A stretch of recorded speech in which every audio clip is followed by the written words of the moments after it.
La dama del perrito.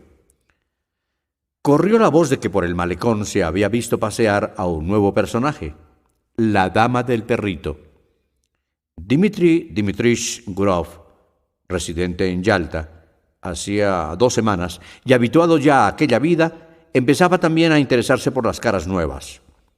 Desde el pabellón Vernet en que solía sentarse, veía pasar a una dama joven de mediana estatura, rubia y tocada con una boina. Tras ella corría un blanco lulú. Después, varias veces al día, se la encontraba en el parque y en los jardincillos públicos. Paseaba sola, llevaba siempre la misma boina y se acompañaba del blanco lulú. Nadie sabía quién era y todos la llamaban la dama del perrito. Si está aquí sin marido y sin amigos, no estaría mal trabar conocimiento con ella, pensó Gurov.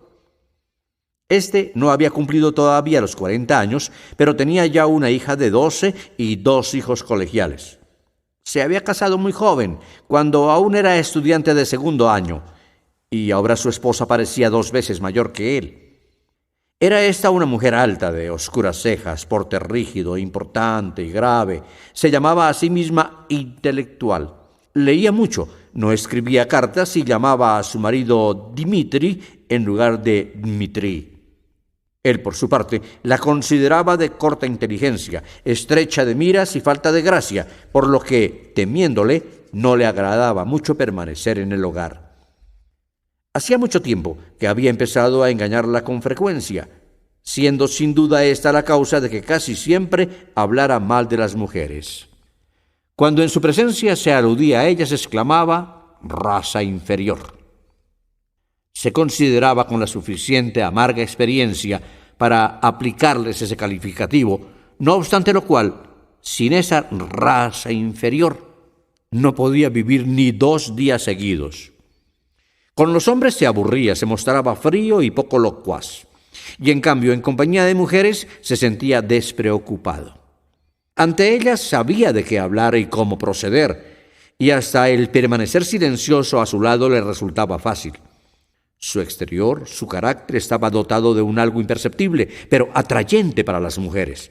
Él lo sabía y a su vez se sentía llevado hacia ellas por una fuerza desconocida.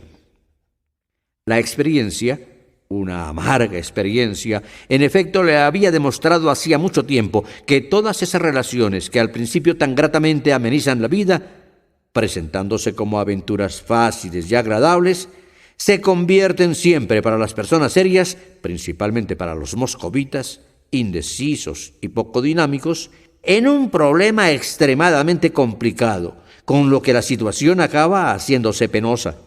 Sin embargo, a pesar de ello, a cada nuevo encuentro con una mujer interesante, la experiencia, resbalando de su memoria, se deslizaba no se sabía hacia dónde. Quería uno vivir, y todo parecía tan sencillo y tan divertido. Así pues que hallábase un día al atardecer, comiendo en el jardín, cuando la dama de la boina, tras acercarse con paso reposado, fue a ocupar la mesa vecina. Su expresión, su manera de andar, su vestido, su peinado, todo revelaba que pertenecía a la buena sociedad, que era casada, que venía a Yalta por primera vez, que estaba sola y que se aburría. Los chismes sucios sobre la moral de la localidad encierran mucha mentira. Él aborrecía aquellos chismes, sabía que la mayoría de ellos habían sido inventados por personas que hubieran prevaricado, gustosas de haber sabido hacerlo. Pero sin embargo, cuando aquella dama fue a sentarse a 3 pasos de él, allá a la mesa vecina, todos esos chismes acudieron a su memoria. Fáciles conquistas, excursiones por la montaña y el pensamiento tentador de una rápida y pasajera novela junto a una mujer de nombre y apellido desconocido, todo ello se apoderó de él. Con un ademán cariñoso llamó al lulú y cuando lo tuvo cerca, lo amenazó con el dedo. El lulú gruñó y Gurov volvió a amenazarlo. La dama le lanzó una ojeada, bajando la vista en el acto. «No, no muerde», dijo enrojeciendo. «¿Puedo darle un hueso?». Ella movió la cabeza en señal de asentimiento. ¿Hace mucho que ha llegado?, siguió preguntando Gurov en tono afable. Unos 5 días. Yo llevo aquí ya casi 2 semanas. Quedaron un momento silenciosos. El tiempo pasa deprisa y sin embargo se aburre uno aquí, dijo ella sin mirarlo. Suele decirse en efecto que esto es aburrido. En su casa, de cualquier pueblo, de un Belev o de un Hisdra, no se aburre uno y se llega uno aquí y empieza a decir enseguida, ¡ay, qué aburrido! ¡Ay, qué polvo! Enteramente como si viniera uno de Granada. Ella se echó a reír. Luego ambos siguieron comiendo en silencio como 2 desconocidos. Pero después de la comida salieron juntos y entablaron una de esas charlas ligeras en tono de broma, propias de las personas libres, satisfechas, a quienes da igual a dónde ir y de qué hablar. Paseando comentaban el singular tono de luz que iluminaba el mar. Tenía el agua un colorido lila y una raya dorada que partía de la luna corría sobre ella. Hablaban de que la atmósfera, tras el día caluroso, era sofocante. Gurov le contaba que era moscovita y por sus estudios filólogo, pero que trabajaba en un banco. Hubo un tiempo en el que pensó cantar en la ópera, pero lo dejó. Tenía 2 casas en Moscú. De ella supo que se había criado en Petersburgo, casándose después en una ciudad vecina, donde residía hacía 2 años, y que estaría todavía un mes en Yalta, a donde quizás vendría a buscarla su marido, que también quería descansar. En cuanto a en qué consistía el trabajo de éste, no sabía explicarlo, cosa que la hacía reír. También supo Gurov que se llamaba Anna Sergeyevna.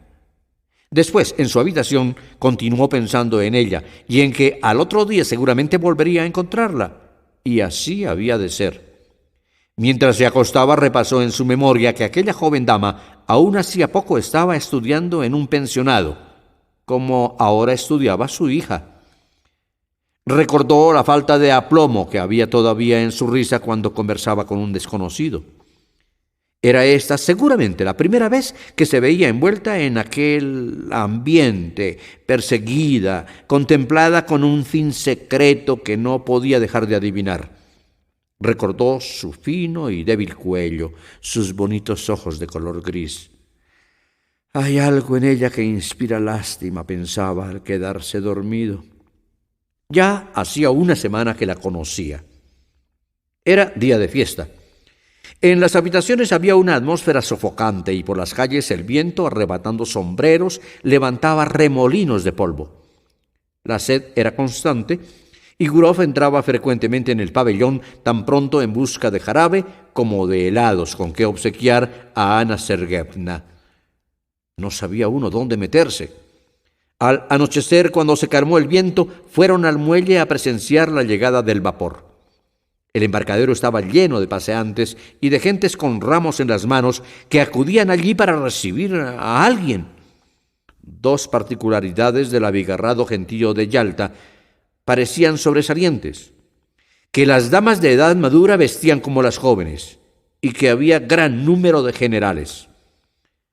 Por estar el mar agitado, el vapor llegó con retraso, cuando ya el sol se había puesto, permaneciendo largo rato dando vueltas antes de ser amarrado en el muelle. Anna Sergeyevna miraba el vapor y a los pasajeros a través de sus impertinentes, como buscando a algún conocido, y al dirigirse a Gurov le brillaban los ojos. Charlaba sin cesar y hacía breves preguntas, olvidándose en el acto de lo que había preguntado. Luego extravió los impertinentes entre la muchedumbre. Esta, compuesta de gentes bien vestidas, empezó a dispersarse y ya no podían distinguirse los rostros. El viento había cesado por completo. Gurov y Anna Sergeyevna continuaban en pie como esperando a que alguien más bajara del vapor. Anna Sergeyevna no decía ya nada y sin mirar a Gurov aspiraba el perfume de las flores. «El tiempo ha mejorado mucho», dijo éste.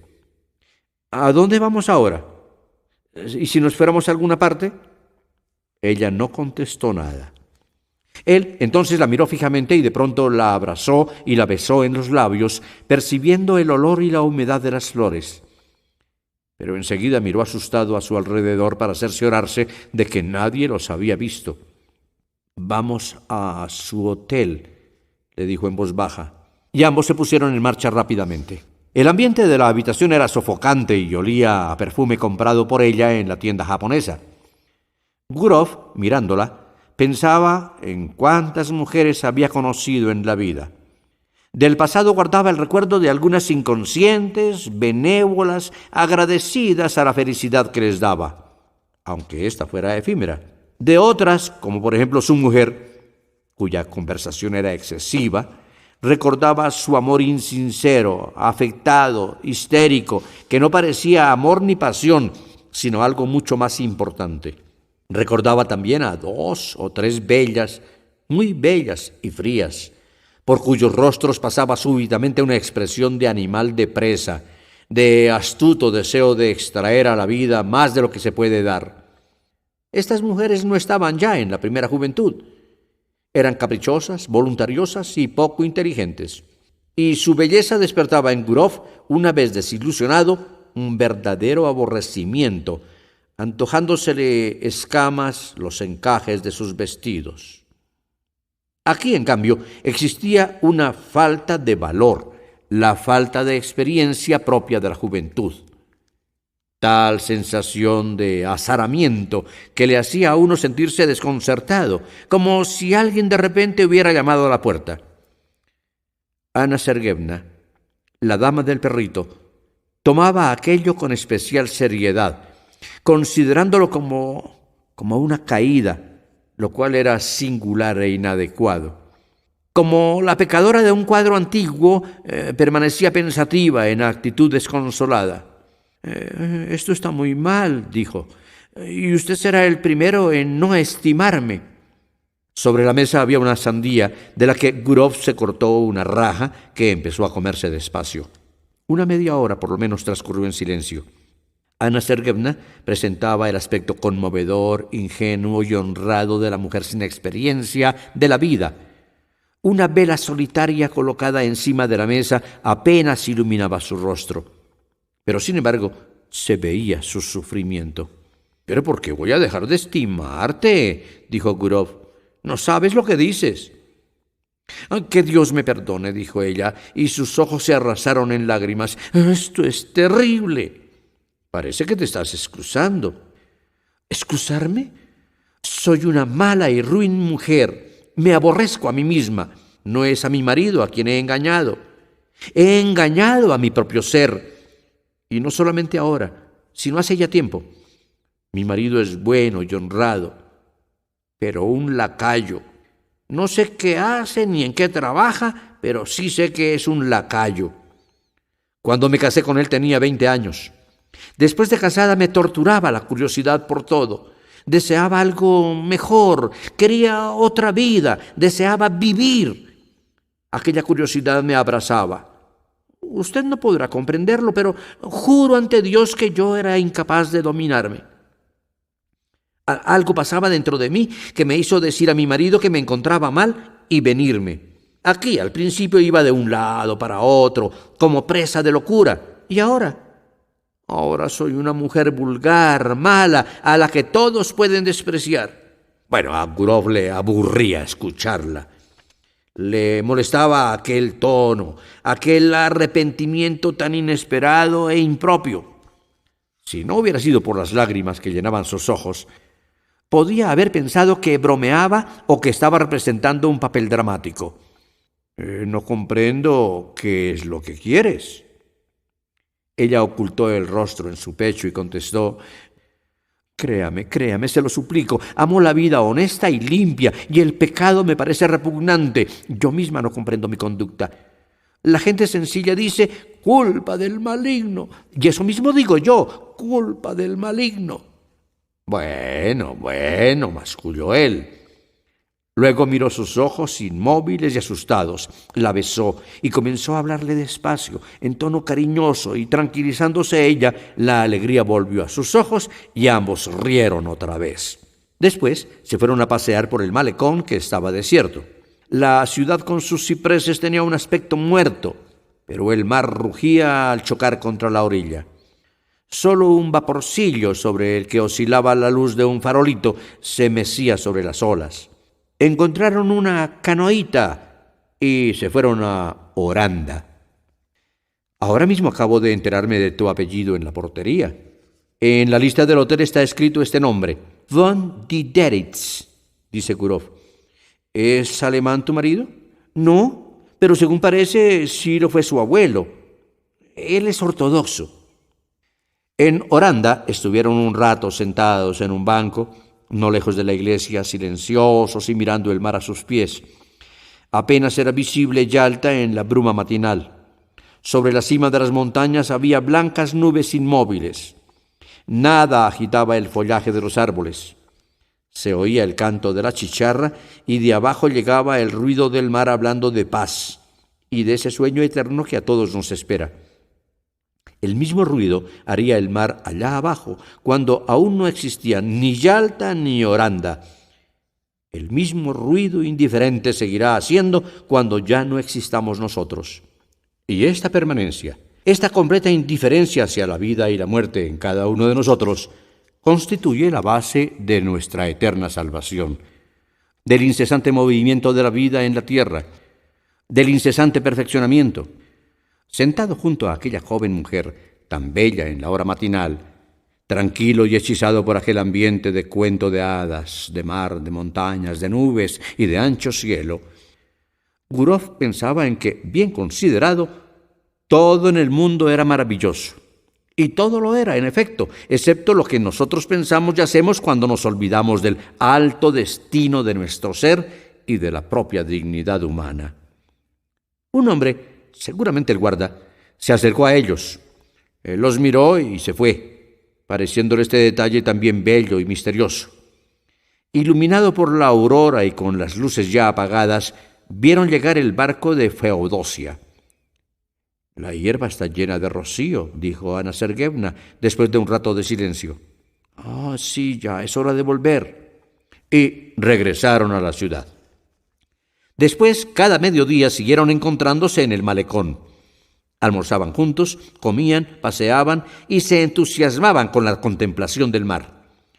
Ella observaba que dormía mal y que su corazón palpitaba intranquilo.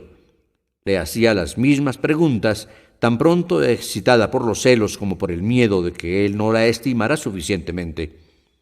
Él, a menudo, en el parque o en los jardincillos, cuando no había nadie cerca, la abrazaba de pronto apasionadamente. Aquella completa ociosidad, aquellos besos en pleno día llenos de temor de ser vistos, el calor, el olor a mar y el perpetuo vaivén de gentes satisfechas, ociosas, ricamente vestidas, parecían haber transformado a Gurov. Este llamaba a Ana Sergeyevna bonita y encantadora. Se apasionaba.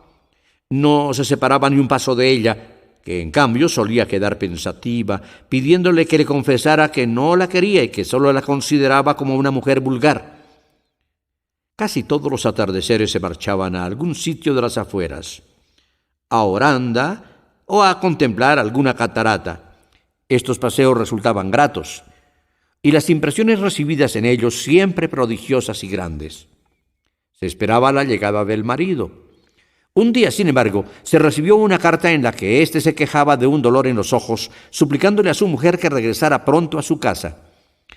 Ana Sergeyevna aceleró los preparativos de marcha. «En efecto, es mejor que me vaya», le dijo a Gurov. «Así lo dispone el destino».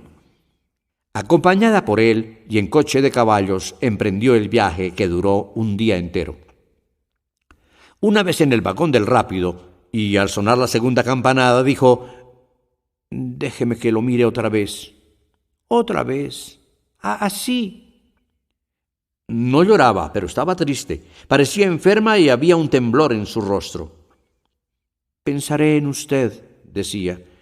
«Le recordaré. Quede con Dios. Guarde una buena memoria de mí. Nos despedimos para siempre. Es necesario que así sea. No deberíamos habernos encontrado nunca. No. Quede con Dios». El tren partió veloz. Desaparecieron sus luces, y un minuto después se extinguía el ruido de sus ruedas, como si todo estuviera ordenado a que aquella dulce enajenación, aquella locura, cesaran más deprisa. Solo en el andén, con la sensación del hombre que acaba de despertar, Gurov fijaba los ojos en la lejanía, escuchando el canto de la chicharra y la vibración de los hilos telegráficos. Pensaba que en su vida había ahora un éxito, una aventura más, ya terminada, de la que no quedaría más que el recuerdo. Se sentía conmovido, triste y un poco arrepentido. Esta joven mujer a la que no volvería a ver no había sido feliz a su lado. Siempre se había mostrado con ella afable y afectuoso, pero a pesar de tal proceder, su tono y su mismo cariño traslucían una ligera sombra de mofa. La brutal superioridad del hombre feliz, de edad casi doble. Ella le calificaba constantemente de bueno, de extraordinario, de elevado. Le consideraba sin duda como no era, lo cual significaba que la había engañado sin querer. En la estación comenzaba a oler a otoño y el aire del anochecer era fresco. Bueno, ya es hora de marcharme al norte, pensaba Gurov al abandonar el andén. Sí, ya es hora. En su casa de Moscú, todo había adquirido aspecto invernal. El fuego ardía en las estufas y el cielo por las mañanas estaba tan oscuro que el aya, mientras los niños se disponían a ir al colegio, tomaban el té y encendía la luz. Caían las primeras heladas. Es tan grato en el primer día de nieve ir por primera vez en trineo, contemplar la tierra blanca, los tejados blancos, aspirar el aire sosegadamente en tanto que a la memoria acude el recuerdo de los años de adolescencia. Los viejos tilos, los abedules, tienen bajo su blanca cubierta de escarcha una expresión bondadosa. Están más cercanos al corazón que los cipreses y las palmeras. Y en su proximidad no quiere uno pensar ya en el mar ni en las montañas. Gurov era moscovita.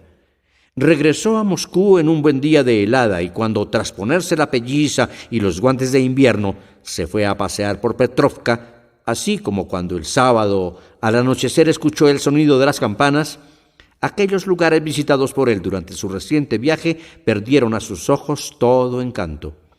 Poco a poco comenzó a sumergirse otra vez en la vida moscovita. Leía ya ávidamente 3 periódicos diarios, no los de Moscú, que decía no leer por una cuestión de principios. Le atraían los restaurantes, los casinos, las comidas, las jubilaciones. Le halagaba frecuentar su casa de abogados y artistas de fama, jugar a las cartas en el círculo de los médicos con algún eminente profesor y tomarse tranquilamente su porción de té. Transcurría un mes y el recuerdo de Ana Sergeyevna se llenaba de bruma en su memoria.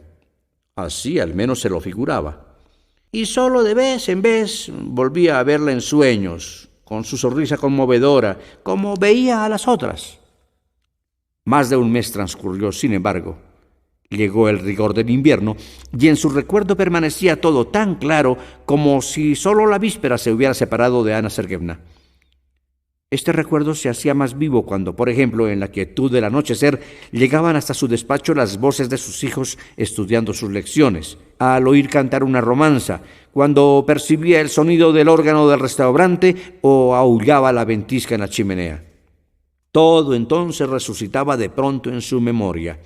La escena del muelle, la mañana temprana, las montañas neblinosas, el vapor de Feodosia, los besos, recordándolo y sonriendo, paseaba largo rato por su habitación y el recuerdo se hacía luego en sueño, se mezclaba en su mente con imágenes del futuro. Ya no soñaba con Ana Sergeyevna. Era ella misma la que le seguía a todas partes como una sombra. Cerraba los ojos y la veía cual viva, más bella, más joven, más tierna y afectuosa de lo que era en realidad. También él se creía mejor de lo que era en Yalta. Durante el anochecer, ella le miraba desde su librería, desde la chimenea, desde un rincón. Percibía su aliento y el suave roce de su vestido. Por la calle, su vista seguía a todas las mujeres buscando entre ellas alguna que se le pareciera. El fuerte deseo de comunicar a alguien su recuerdo comenzaba a oprimirlo, pero en su casa no podía hablar de aquel amor, y fuera de ella no tenía con quién expansionarse. No podía hablar de ella con los vecinos ni en el banco. ¿Encerraban algo bello, poético, aleccionador o simplemente interesante sus sentimientos hacia Ana Sergeyevna? ¿Tenía que limitarse a hablar abstractamente del amor y de las mujeres, pero de manera que nadie pudiera adivinar cuál era su caso? Y tan solo la esposa, alzando las oscuras cejas, solía decirle: «Dmitri, el papel de fatuo no te va nada bien». Una noche, al salir del círculo médico con sus compañeros de partida, el funcionario, no pudiendo contenerse, dijo a éste: «Si supiera qué mujer más encantadora conocí en Yalta». El funcionario, tras acomodarse en el asiento del trineo que emprendió la marcha, volvió de repente la cabeza y gritó: «Dmitri, ¿qué? Tenía usted razón antes. El esturión no estaba del todo fresco». Tan sencillas palabras, sin saber por qué, indignaron a Gurov. Se le antojaban sucias, mezquinas. Qué costumbres salvajes aquellas, qué gentes, qué veladas sucias, qué veladas necias, qué días anodinos y desprovistos de interés. Todo se reducía a un loco jugar a los naipes, a gula, a borracheras, a charlas incesantes sobre las mismas cosas. El negocio innecesario, la conversación sobre repetidos temas absorbía la mayor parte del tiempo y las mejores energías, resultando al fin de todo ello una vida absurda, disforme, sin alas, de la que no era posible huir, escapar, como si se estuviera preso en una casa de locos o en un correccional. Lleno de indignación, Gurov no pudo pegar los ojos en toda la noche, y el día siguiente lo pasó con dolor de cabeza. Las noches sucesivas durmió también mal y hubo de permanecer sentado en la cama o de pasear a grandes pasos por su habitación. Se aburría con los niños, se aburría en el banco y no tenía ganas de ir a ninguna parte ni de hablar con nadie. En diciembre, al llegar las fiestas, hizo sus preparativos de viaje y le dijo a su esposa que, con motivo de unas gestiones en favor de cierto joven, se veía obligado a ir a Petersburgo. Él mismo no sabía lo que hacía. Quería solamente ir a ver a Ana Sergeyevna, hablar con ella, organizar una entrevista si era posible. Llegó por la mañana, ocupando en la fonda una habitación, la mejor, con el suelo alfombrado de paño. Sobre la mesa, y gris de polvo, había un tintero que representaba a un jinete sin cabeza, cuyo brazo levantado sostenía un sombrero. Del portero obtuvo la necesaria información. Los Van Diderits vivían en la calle Goncharnay, en casa propia, no lejos de la fonda. Llevaban una vida acomodada y lujosa. Tenían caballos de su propiedad y en la ciudad todo el mundo los conocía. Gurov se encaminó a paso lento hacia la calle en busca de la casa mencionada. Precisamente frente a esta se extendía una larga cerca gris guarnecida de clavos. A cualquiera le darían ganas de huir de esta cerca, pensó Gurov, mirando tan pronto a esta como a las ventanas. Hoy es día festivo, seguía cavilando, y el marido estará en casa seguramente. De todas maneras sería falta de tacto entrar. Una nota pudiera caer en manos del marido y estropearlo todo. Lo mejor será buscar una ocasión. Y continuaba paseando por la calle y esperando junto a la cerca aquella ocasión. Desde allí vio cómo un mendigo que atravesaba la puerta cochera era atacado por los perros. Más tarde, una hora después, oyó tocar el piano. Sus sonidos llegaban hasta él, débiles y confusos. Sin duda era Ana Sergeyevna la que tocaba. De pronto se abrió la puerta principal, dando paso a una viejecita, tras de la que corría el blanco y conocido Lulú. Gurov quiso llamar al perro, pero se lo impidieron unas súbitas palpitaciones y el no poder recordar el verdadero nombre de Lulú. Siempre, paseando, su aborrecimiento por la cerca gris crecía y crecía. y ya excitado pensaba que Ana Sergeyevna se había olvidado de él y se divertía con otro, cosa sumamente natural en una mujer joven, obligada a contemplar de la mañana a la noche aquella maldita cerca. Volviendo a su habitación de la fonda, se sentó en el diván, en el que permaneció largo rato sin saber qué hacer. Después comió y pasó mucho tiempo durmiendo. «Qué necio e intranquilizador es todo esto», pensó, cuando al despertarse fijó la vista en las oscuras ventanas por las que entraba la noche. «Tampoco sé por qué me he dormido ahora. ¿Cómo voy a dormir luego?».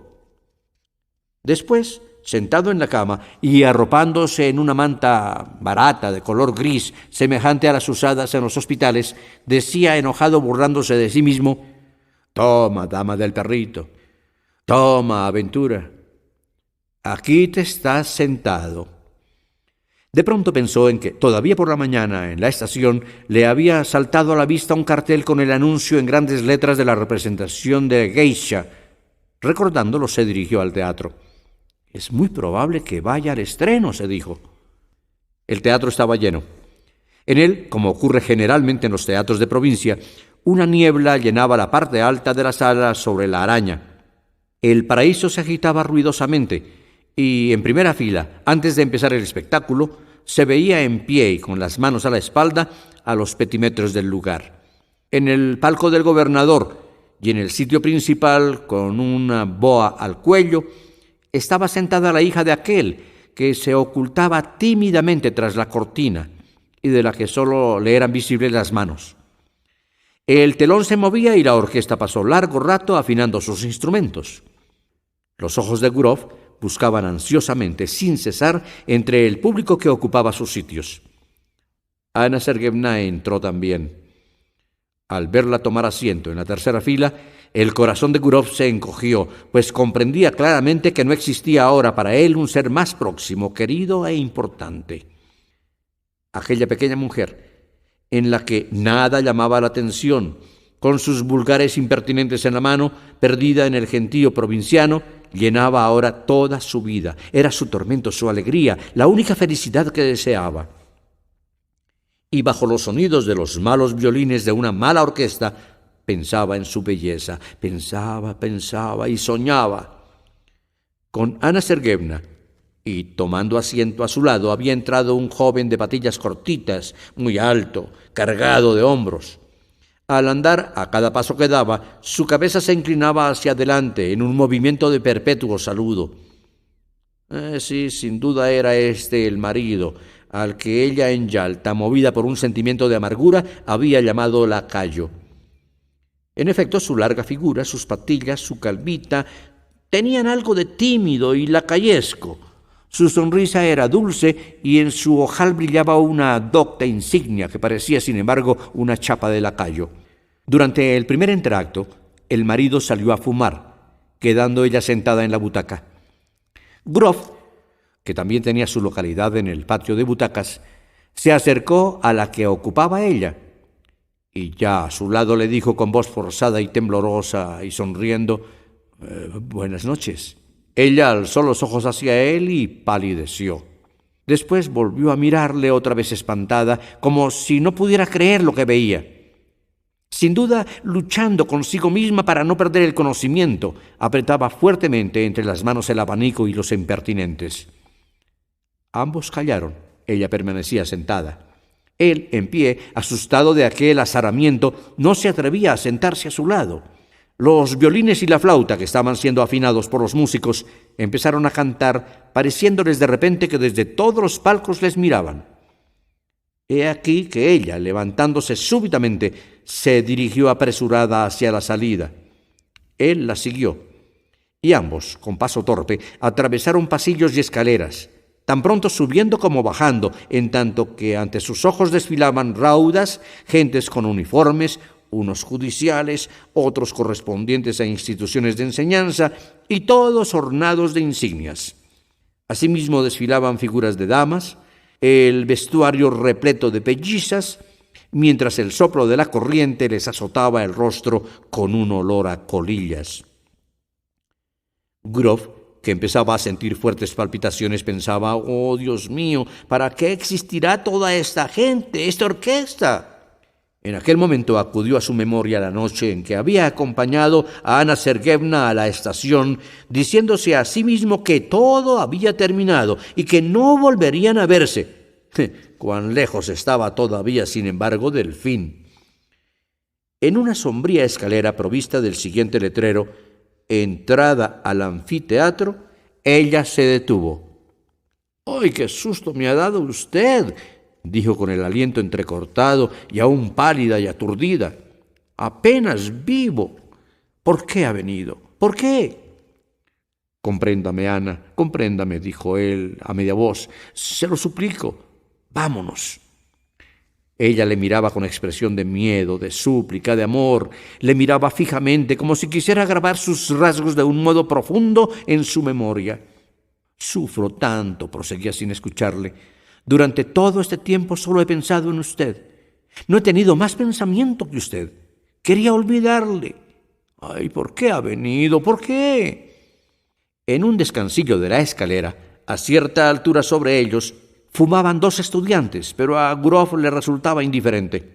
Atrayendo hacia sí a Ana Sergeyevna, empezó a besarla en el rostro, en las mejillas, en las manos. «¿Y qué hace usted? ¿Qué hace?», decía ella, rechazándole, presa de espanto. «Estamos locos. Márchese hoy mismo, ahora mismo, se lo suplico. Por todo cuanto le es sagrado, se lo suplico. ¡Ay! Alguien viene». Alguien subía, en efecto, por la escalera. «Es preciso que se marche», decía Ana Sergeyevna en un murmullo. «¿Lo oye, Dmitri? Yo iré a verle a Moscú, pero ahora tenemos que despedirnos, amado mío, despidámonos». Estrechándole la mano, empezó a bajar apresuradamente la escalera, pudiendo leerse en sus ojos, cuando volvía la cabeza para mirarlo, cuán desgraciada era, en efecto. Gurov permaneció allí algún tiempo, prestando oído. Luego, cuando todo quedó silencioso, recogió su abrigo y se marchó al tren. Y Ana Sergeyevna empezó a ir a visitarlo a Moscú. Cada 2 o 3 meses, una vez, y diciéndole a su marido que tenía que consultar al médico, dejaba la ciudad. El marido a su vez le creía y no la creía. Una vez en Moscú, se hospedaba en el hotel Slavansky Bazar, desde donde enviaba enseguida aviso a Gurov. Este iba a verla y nadie en Moscú se enteraba. Una mañana de invierno, y acompañando a su hija al colegio, por estar en su camino, se dirigía lo mismo que otras veces a verla. Su recado no le había encontrado en casa la víspera, y caía una fuerte nevada. «Estamos a 3 grados sobre cero y nieva», decía Gurov a su hija. «Claro que esta temperatura es solo la de la superficie de la Tierra. En las altas capas atmosféricas es completamente distinto». «Papá, ¿por qué no hay truenos en invierno?».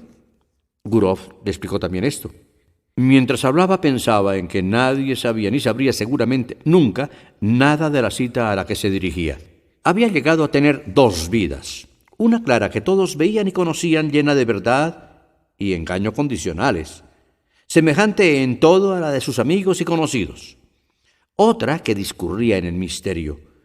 Por una singular coincidencia, tal vez casual, cuanto para él era importante, interesante, indispensable, en todo aquello en que no se engañaba a sí mismo y era sincero, cuanto constituía la médula de su vida, permanecía oculto a los demás, mientras que lo que significaba su mentira, la envoltura exterior en que se escondía, con el fin de esconder la verdad, por ejemplo, su actividad en el banco, las discusiones del círculo sobre la raza inferior, la asistencia a jubilaciones en compañía de su esposa, quedaba de manifiesto. Juzgando a los demás a través de sí mismo, no daba crédito a lo que veía, suponiendo siempre que en cada persona, bajo el manto del misterio, como bajo el manto de la noche, se ocultaba la verdadera vida interesante. Toda existencia individual descansa sobre el misterio, y quizá es en parte por eso, por lo que el hombre culto se afana tan nerviosamente para ver respetado su propio misterio. Después de dejar a su hija en el colegio, Gurov se dirigió al Slaviansky Bazar. En el piso bajo se despojó de la pelliza y tras subir las escaleras llamó con los nudillos a la puerta. Ana Sergeyevna, con su vestido gris, el preferido de él, Cansada de viaje y de la espera, le aguardaba desde la víspera por la noche. Estaba pálida. En su rostro, al mirarlo, no se dibujó ninguna sonrisa, y apenas le vio entrar, se precipitó a su encuentro como si hiciera 2 años que no se hubieran visto. «¿Cómo estás?», preguntó él. «¿Qué hay de nuevo?». Espera, ahora te diré, no puedo». No podía hablar, en efecto, porque estaba llorando. Con la espalda vuelta hacia él, se apretaba el pañuelo contra los ojos. «Bueno, la dejaré que llore un poco mientras me siento», pensó él, acomodándose en la butaca. Luego llamó al timbre y encargó que trajeran el té. Mientras lo bebía, ella, siempre junto a la ventana, le daba la espalda. Lloraba con llanto nervioso, dolorosamente consciente de lo aflictiva que la vida se había hecho para ambos. Para verse, tenía que ocultarse, de esconderse como ladrones.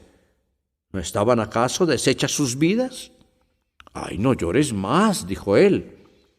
Para Gurov estaba claro que aquel mutuo amor tardaría en acabar. No se sabía en realidad cuándo acabaría. Anna Sergeyevna se ataba a él por el afecto, cada vez más fuertemente. Le adoraba y era imposible decirle que todo aquello tenía necesariamente que tener un fin.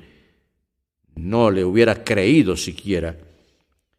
En el momento en que, acercándose a ella, la cogía por los hombros para decirle algo afectuoso, alguna broma, se miró en el espejo.